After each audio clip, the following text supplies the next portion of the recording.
Kipekee niwapongeze sana uongozi wa TANESCO kwa kukamilisha ujenzi wa kituo hiki. Hatua kubwa hii mmeifikia, hongereni sana, na kwa kweli ningeomba watu wote wa TANESCO mlioko hapa msimame pamoja na ETD. Na waomba tuwapigie makofi sana hawa watu. Tulikuja kwenye mradi huu, ulikuwa 10% mwaka wa jana, na tuliambiwa kwa taarifa ile wakati ule kwamba mradi huu ungekamilika mwishoni mwa mwaka huu. Maajabu gani mmefanya? Mmemaliza mapema kabla ya wakati. Yaani toka tumewasha hiki kituo, hata mapato ya TANESCO yameongezeka kwa 10% ndani ya siku 20.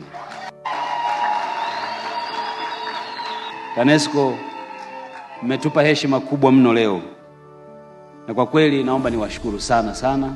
Naona fahari kuwa kiongozi wenu. Mimi jamani, napenda kuongoza watu wenye matokeo.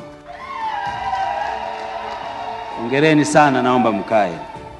TANESCO kupitia Wizara ya Nishati itaendelea utekelezaji wa miradi pamoja na miradi mingine mbalimbali ya uzalishaji, usafirishaji na usambazaji umeme inayoendelea kwa kasi na weledi na ubora wa hali ya juu ili kufikia malengo ya muda mfupi, muda wa kati na muda mrefu yaliyowekwa na serikali yetu.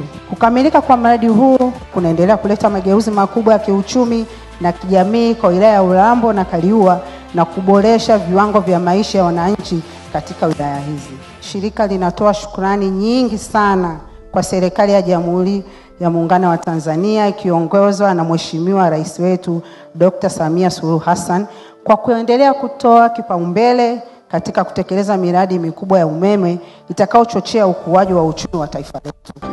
TANESCO, tunayaangaza maisha yako.